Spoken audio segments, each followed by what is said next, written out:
السلام علیکم لسنرز، میں ہوں آپ کی ہوسٹ نیلم، اور نیلم آپ کو اپنے چینل میں ویلکم کرتی ہے۔ شروع کرتے ہیں آج کی ویڈیو۔ اللہ کا نام لے کر جو انتہائی عالی رتبہ اور بہت جلیل القدر ہیں۔ لسنرز، کل ہم نے ناول کا اینڈ کیا تھا کہ رفیق اور اب ان لوگوں کے ساتھ گاؤں میں جاتا ہے، جمال گڑھ میں۔ اب جب رفیق ادھر پہنچتا ہے تو چنکرام کے گھر میں بہت زیادہ شور شرابہ مچا ہوتا ہے، عورتوں کی رونے کی آوازیں آ رہی ہوتی ہیں اور سارے گاؤں کے لوگ وہاں پہ اکٹھے ہوئے ہوتے ہیں۔ یہ سارا منظر دیکھ کر رفیق پیچھے ہٹ جاتا ہے۔ اب ہٹتا ہے تو وہ سوچتا ہے کہ میں ادھر کہاں پہ رات رہوں گا، میرا کیا بنے گا۔ ایک شخص کو رفیق مخاطب کرتا ہے اور پوچھتا ہے کہ یہاں مسافر کے رہنے کے لیے کوئی ٹھکانہ ہے، جس پہ وہ ایک پنڈت کا نام بتاتا ہے اور کہتا ہے ادھر چلے جاؤ۔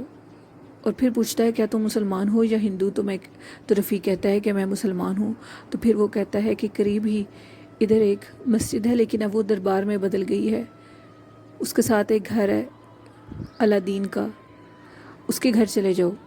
اس کے گھر صحرا لوگوں کے رکنے کی جگہ بنی ہوئی ہے، تو وہ تمہیں اپنے پاس رکھ لیں گے۔ اب رفیق ادھر جاتا ہے اور دروازہ کھٹکھٹاتا ہے۔ اتنے میں ایک موٹی سی لمبے قد کی عورت دروازہ کھولتی ہے۔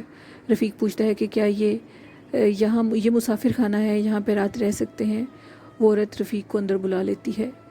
رفیق کہتا ہے کہ مجھے کسی نے آپ کے بارے میں بتایا ہے تو میں اس لیے ادھر آیا ہوں۔ اب وہ عورت رفیق سے پوچھتی ہے کہ کیا تم کھانا بھی کھاؤ گے؟ تو رفیق نے کہا ہاں میں کھانا بھی کھاؤں گا، جس پہ وہ عورت کہتی ہے کہ کھانا کھانے کے اور چائے پینے کے 8 آنے لگیں گے، اگر دے سکتے ہو تو رہ لو۔ میں نے کہا ہاں میں دے دوں گا، کیونکہ مجھے 4 پہ وظیفہ دیا گیا تھا۔ اب اس نے رفیق کو ایک کمرہ دیا۔ رفیق جب اس کمرے میں جاتا ہے تو اس کمرے میں ایک چارپائی، ایک پانی کا مٹکا، جا نماز پڑھی ہوتی ہے۔ اب وہ عورت اس کے پاس اندر آتی ہے اور کہتی ہے کہاں سے آئے ہو؟ کیا تم وہی مسافر ہو جس نے ڈائن کو بچے کا کلیجہ چباتے دیکھا تھا؟ تو میں نے کہا ہاں میں وہی ہوں، مجھے بھوک لگی ہے، مجھے کچھ کھانے کو اگر دے سکتی ہیں تو دے دیں۔ اب وہ عورت رفیق کے لیے گرم چائے کا کپ اور ایک پراٹھا لے کر آتی ہے۔ رفیق اب وہ کھاتا ہے تو اس کے بعد دین اللہ بھی گھر آ جاتا ہے، علادین بھی گھر آ جاتا ہے۔ علادین اس کے خاوند کے نام ہے اور اس عورت کا نام زبیدہ بیگم ہے۔ اب علادین سیدھا اس کے پاس آتا ہے کمرے میں اور پوچھتا ہے بھیا تم ہی وہ مسافر ہو؟ تم نے اس ڈائن کو دیکھا؟ میں نے کہا ہاں میں نے اس ڈائن کو دیکھا، اس سے زیادہ اور کیا بتاؤں آپ کو، جو آپ سن کر آئے ہیں وہی سارا ماجرا ہے۔ اب علادین اس کو کہتا ہے کہ ٹھیک ہے تم ادھر رات رہ سکتے ہو، اگر ہم ضرورت مند نہ ہوتے تو تم سے 1 روپیہ نہ لیتے، لیکن کیا کریں یہیں سے گھر کا خرچہ پانی چلتا ہے۔ میں نے کہا کوئی بات نہیں، جب تک پیسے ہیں میں رہ لوں گا، جب ختم ہوں گے تو چلا جاؤں گا۔ اب دونوں میاں بیوی کمرے سے باہر چلے گئے، میں نے نماز پڑھی، رات کا کھانا دوبارہ کھایا اور وہ دونوں میرے پاس آ کر بیٹھ گئے اور کہنے لگے بھیا ہمیں سارا معاملہ ایک دفعہ پھر سے بتاؤ، وہ چڑیل کیسی تھی؟ میں نے کہا کافی لمبی تھی، کالی سی پتلی سی۔ کیوں یہ سب تم کیوں پوچھ رہے ہو؟ جس پہ اس کی بیوی بولی اور کہنے لگی ہاں ہم جانتے ہیں وہ ڈائن کون ہے۔ میں بہت حیران ہوا اور میں نے پوچھا کون ہے وہ ڈائن، تم کیسے جانتی ہو؟ اس نے کہا یہ سامنے والا گھر تھا، یہاں پہ کچھ عرصہ پہلے، کئی سال پہلے ایک لڑکی کی شادی ہو کر آئی جس کا نام رام بھری تھا، اور وہ ادھر رہنے لگی۔ اس کے 3 بیٹے ہوئے، اس کا خاوند بہت اچھا تھا۔ ان کی بھینسیں تھی کہ ایک دن بھینس، یہاں قریب ہی تالاب بنا ہوا ہے، وہاں پہ نہانے کے لیے بھینسیں گئیں اور تینوں بیٹے ایک ایک بھینس پر سوار ہو گئے۔ اب وہ تینوں بیٹے بھینسوں کے ساتھ تالاب میں بھینسوں کو نہلانے کے لیے چلے گئے کہ اچانک یکایک شور مچا کہ اس کے تینوں بچے اور وہ بھینسیں تالاب میں ڈوب گئی ہیں۔ وہ تالاب مشہور ہے کہ وہ ہر سال کسی نہ کسی کا سر ضرور لیتے ہیں۔ اب یہ بات سننی تھی کہ رام بھری کا جو خاوند تھا وہ بھی اس طرف گیا۔ اس نے جیسے ہی دیکھا کہ میرے بچے ڈوب گئے ہیں اور تو آگے کوئی نہ بڑھا ان تالاب میں، کیونکہ وہ تالاب جان لیوا ہے، سب جانتے ہیں۔ اب اس نے نہ آؤ دیکھا نہ تاؤ دیکھا اور اس نے اس تالاب میں چھلانگ لگا دی۔ تینوں بیٹے اور اس کا خاوند اور وہ بھینسیں ڈوب گئیں، کسی کی ہمت نہ تھی ان کو بچانے کی، اور لاشیں بھی اوپر تک نہ آئیں۔ یہ سب سننا ہی تھا کہ رام بھری، جس کو بھاگا بھری بھی کہتے تھے، وہ پاگل ہو گئی اور اپنے بال کھول کر منہ پر مٹی مل کر سارے گاؤں میں پھرتی تھی، کبھی ادھر کبھی ادھر۔ یہ سننا ہی تھا کہ اس کا ایک بھائی تلسی اس کے پاس رہنے کے لیے آ گیا۔ اب وہ اس کے ساتھ رہنے لگا، سارا دن کمائی کرتا تھا اور بہن کی دیکھ بھال بھی کرتا تھا، 4 وقت کی روٹی لے آتا تھا، بس یہی کافی تھا دونوں کے لیے کہ ایک دن کیا ہوا کہ بھاگ گئی گھر سے اور وہ ڈائن بن گئی۔ سب سے پہلے اس نے گاؤں کے ایک مکھیا کا بیٹا کھایا، پھر اس کے بعد ایک اور شخص کا بیٹا بھی اس نے کھا لیا اور تیسرے بچے کو بھی کھا لیا، اور اب یہ چوتھا بچہ ہے جس کا کلیجہ اس نے چبا کر کھا لیا ہے۔ سب کو پتہ لگ گیا کہ یہ وہی ڈائن ہے۔ اب کوئی بھی اس کے وار سے بچ نہیں سکتا تھا، کون جانتا تھا کہ بھاگا بری ڈائن بن جائے گی۔ بہت سے لوگوں نے اسے پکڑنے کی کوشش کی لیکن وہ کسی کے ہاتھ نہ آئی۔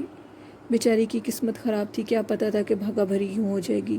وہ بہت اچھی عورت تھی، میرے پاس بھی آتی تھی، لیکن اب تو اس کے نام سے بھی ڈر لگتا ہے۔ میں تو ہر ٹائم اپنی اکلوتی اولاد کو اپنے سینے سے لگائے کمرے میں بند کریے بیٹھی ہوں۔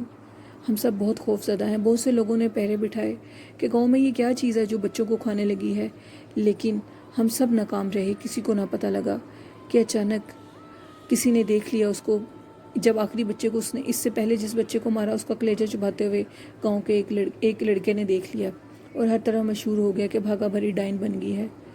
تلسی نے اسے بہت ڈھونڈا لیکن وہ کہیں نہ ملی۔ سب بہت خوف زدہ ہیں کہ یہ سب کیا ہو گیا ہے، یہ سب کیسے ٹھیک ہوگا۔ اس ڈائن کی دہشت ہر جگہ ہے، جس پہ میں نے کہا ہاں وہ بہت خوفناک تھی۔ جب میں نے اسے دیکھا تھا تو وہ بچے کا کلیجہ چبا چکی تھی، اس کی میری طرف کمر تھی۔ جب میں نے اسے بلایا تو اس نے ایک اونچی سی چیخ ماری اور کھیتوں میں بھاگ گئی۔ چنک رام تو اس کے پیچھے بھاگ گیا تھا، ایسے لگتا تھا کہ اس کو پکڑ ہی لے گا، لیکن وہ اس کو پکڑنے میں ناکام رہا۔ اچانک وہ چیخیں مارتی نہ جانے کہاں غائب ہو گئی۔ اب یہ چنک رام کے بھائی کی اکلوتی اولاد تھی جس کو اس نے کھا دیا۔ نہ جانے وہ ایسا کیوں کر رہی ہے، وہ پاگل ہو گئی ہے، کوئی نہیں جانتا کہ واقعی وہ ڈائن بن گئی ہے۔ میں بہت پریشان تھا کہ مجھے جمال گڑھ میں تو بھیج دیا گیا ہے، لیکن اب یہاں کوئی معاملہ جن بھوت کا نہیں تھا، یہ تو ایک انسان تھی جس کے ساتھ مقابلہ کرنا تھا۔ اس کا مقابلہ کیسے کیا جائے گا؟ میں بہت حیران تھا، یہ سب کچھ کیسے ہوگا۔ لیکن اب تو مجھ سے کمبل بھی رہنمائی کے لیے واپس لے لیا گیا تھا۔ وہ رہنمائی والا کمبل بھی میرے پاس نہ تھا، لیکن میرے دل کو سکون تھا کہ میں وضو کروں گا، درود شریف پڑھوں گا تو مجھے ضرور کچھ نہ کچھ مل جائے گا۔ میں کیا کرتا؟ اب میں نے ان دونوں کو کہا کہ میں سونا چاہتا ہوں۔ اب وہ دونوں میاں بیوی چلے گئے مجھ سے اجازت لے کر۔ رات کے کسی پہر میں بہت پریشان تھا کہ میں کیا کروں، مجھے نیند نہیں آ رہی تھی۔ میں اٹھا، میں نے تہجد کے لیے وضو کیا۔ اچھا، اب میں بالکل بہت آہستہ آہستہ وضو کر رہا تھا کہ کہیں میری آواز سے وہ دونوں میاں بیوی جاگ نہ جائیں۔ میں نے تہجد پڑھی، فجر کے لیے دوبارہ تازہ وضو کیا۔ وضو کر کے ابھی اٹھنے لگا تھا کہ یکایک باہر شور مچ گیا کہ چنک رام نے اس ڈائن کو پکڑ لیا ہے، ڈائن پکڑی گئی ہے۔ میں بھی دروازے کی طرف بھاگا، لیکن ڈائن نہیں پکڑی گئی تھی، اس نے اس کے بھائی تلسی کو پکڑ لیا تھا اور گاؤں کا سب سے بڑا مکھیا ٹھاکر مہاراج کے پاس لے گیا تھا۔ اب میرے پیچھے علادین بھی کھڑا تھا اور وہ کہنے لگا کیا ہوا مسافر بھیا؟ میں نے کہا انہوں نے اس ڈائن کے بھائی کو پکڑ لیا ہے، نہ جانے اب اس کے ساتھ کیا کریں گے۔ ابھی میں یہ کہہ ہی رہا تھا، دروازہ بند کر کے اندر آیا تو دوبارہ دروازے پہ دستک ہوئی۔ زبیدہ بیگم نے دوبارہ دروازہ کھولا، 2 لوگ کھڑے تھے اور وہ کہہ رہے تھے کہ ٹھاکر مہاراج مسافر کو بلا رہے ہیں۔ میں نے کہا ٹھیک ہے، فجر کی نماز ادا کر کے آؤں گا۔ میں نے فجر کی نماز ادا کیا، وہ 2 لوگ باہر پہرے پہ کھڑے تھے، میں ان کے ساتھ چل دیا اور زبیدہ بیگم نے بڑا زوروں سے دروازے کو اچھے سے بند کر لیا کہ کہیں وہ ڈائن اندر نہ آ جائے، کیونکہ اس کو بھی خوف تھا کہ اس کا اکلوتا بچہ کہیں اس ڈائن کے ہتھے نہ چڑھ جائے۔ وہ بچہ بھی ہر ٹائم کمرے میں کنڈی لگا کر بیٹھا رہتا تھا کہ کہیں وہ ڈائن نہ آ جائے۔ اب میں تنگ گلیوں سے، چھوٹے چھوٹے گھروں کے آگے سے ان 2 لوگوں کے ساتھ جا رہا تھا کہ اچانک وہ لوگ ایک بہت بڑے گھر کے آگے کھڑے ہو گئے۔ ڈھیر سارے لوگ کھڑے ہوئے تھے، وہ سارے لوگ مجھے راستہ دیتے ہوئے کہہ رہے تھے جاؤ تمہیں ٹھاکر مہاراج بلا رہے ہیں۔ میں اب آگے بڑھا اور ٹھاکر مہاراج کے پاس کھڑا ہو گیا۔ شکل سے کافی مغرور انسان لگتا تھا۔ مجھے کہنے لگا ہاں بتاؤ تمہارا کیا نام ہے؟ میں نے کہا یہ بتانا ضروری نہیں ہے کہ میرا کیا نام ہے، مطلب کی بات پوچھیں۔ تو اس نے کہا تم نے کیا واقعہ دیکھا تھا؟ میں نے کہا یہ بھی میں بیان کر چکا ہوں، جس پہ کچھ لوگ بولے ٹھاکر پوچھ رہے ہیں تم سے، ٹھاکر کو بتاؤ کہ تم نے کیا دیکھا ہے۔ میں نے کہا میں کچھ بھی نہیں بتاؤں گا، جو کچھ بتانا تھا بتا دیا۔ دوسری طرف جب میری نظر پڑی تو میں کیا دیکھتا ہوں کہ تلسی کو مار مار کر برا حال کیا ہوا ہے۔ میں نے کہا اس کا کیا قصور ہے، اس کو کیوں مار رہے ہیں؟ جس پر انہوں نے کہا اس کا حق بنتا ہے کہ یہ اپنی بہن کو پکڑے اور اس کو ہمارے حوالے کرے، وہ ڈائن تو بچوں کو کھا رہی ہے، اگر ایسی کھاتی رہے گی تو کیا بنے گا۔ میں نے کہا اس کا کوئی دوش نہیں, آپ اس کو چھوڑ دیں. ٹھاکر مہاراج میرے لہجے پر اور کہنے لگے کہ عجیب انسان ہے, کسی کے بارے کچھ بتا بھی نہیں رہا. اب ٹھاکر مہاراج نے گاؤں کے کچھ لوگوں کو کہا اس کو مار مار کر حلیہ بگاڑ دو جب تک یہ اپنی بہن کو ڈھونڈ کر نہیں لاتا ہے. اگر یہ مان جائے کہ یہ اپنی بہن کو ڈھونڈ کر لائے گا تو اس کو چھوڑ دینا, اور جب چھوڑو گے تو مجھے یقین ہے کہ یہی اپنی بہن کو ڈھونڈ کر لائے گا, اس کو اس کا ٹکانے کا پتہ ہوگا. اب میں وہاں سے ٹھاکر کی بات سن کر واپس گھر آ گیا, جس پہ الادین نے کہا واہ خوش کر دیا ہے تم نے, تو ٹھاکر کی تو بولتی ہی بند کر دی تھی تم نے, آج تک اس کو کسی نے ٹکانے نہیں لگایا. اس ذات کا تو کچھ اور ہے, ٹھاکر بنا پھرتا ہے. جو اس کی بیوی تھی وہ ٹھاکر مہرائن تھی, اس نے اپنے ماں باپ سے بڑھ کر اسے شادی کر لی تھی. اس کے بعد جائیداد لے کر یہ ٹھاکر بن گیا. ذات تو اس کی ٹھاکروں والی نہیں ہے, نہ جانے کس ذات کا ہے, لیکن اب تو ٹھاکر بنا پھرتا ہے پیسوں کے بل بوتے پہ. اس کا کوئی بھی فیصلہ ٹھیک نہیں ہوتا. ہاں کچھ لوگ پیسے کے لیے اس کی پوجا ضرور کرتے ہیں. اب ہم لوگ پھر آگے بڑھے. میرے لیے اس نے زبیدہ بیگم نے میرے لیے کھانا بنایا.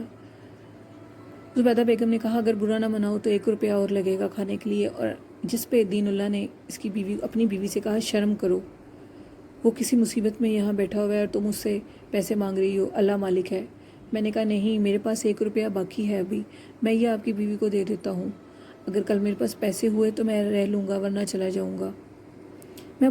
جس پہ الادین بہت شرمندہ ہوا. اب ہم لوگ باتوں میں مصروف تھے کہ اچانک یک باہر پھر شور مچا.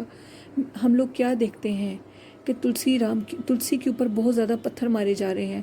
اس کا جسم خون سے لہو لہان ہے. جب نیچے نظر دوڑائی گئی تو نیچے وہی بھاگا بری ڈائن تھی جو اپنے بھائی کے نیچے تھی. اس کا بھائی اپنی بہن کو بچا رہا تھا کہ کہیں پتھراؤ کر کے اس کو مار نہ دیں. اب بھاگا بری نے اپنے بھائی کو دھکا دیا, اس کا بھائی دور جا کر گرا. کل ملا کر 10-12 لوگ تھے جو بھاگا بری کے بھائی کو پتھر مار رہے تھے. اب بھاگا بری نے ان سب کے اوپر چلاتے ہوئے وار کیا تو وہ سارے ایک ایک کرتے غائب ہو گئے اور بھاگتے گئے.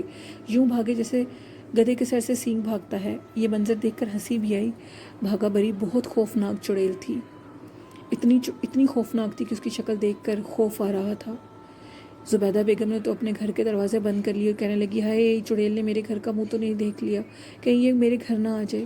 وہ بہت زیادہ خوف زدہ تھی کیونکہ اس کی بھی اکلوتی ہی اولاد تھی. چنک رام جس کو پتہ لگا کہ بھاگا بھری اب ادھر آئی ہوئی ہے, لیکن ان بندوں پہ وار کرنے پر ہی بھاگا بھری پھر کہیں کھیتوں میں بھاگ گئی. تلسی رام بہت زخمی تھا اور چنک رام اس کو ڈھونڈنے کے لیے بھاگ رہا تھا. یوں تاولا ہوا تھا کہ جیسے اس کی جان لے لے گا. اب کیا بنتا ہے لسنرز, آج اگلی ایپیسوڈ میں یہ کل پتہ لگے گا. ہمارے چینل کو زیادہ سے زیادہ سبسکرائب کیجئے, لائک کیجئے اور شیئر کیجئے. اسی کے ساتھ اپنی ہوسٹ نیلم کو اجازت دیجئے. دعاؤں میں یاد رکھیے گا. اللہ حافظ. اللہ نگہبان.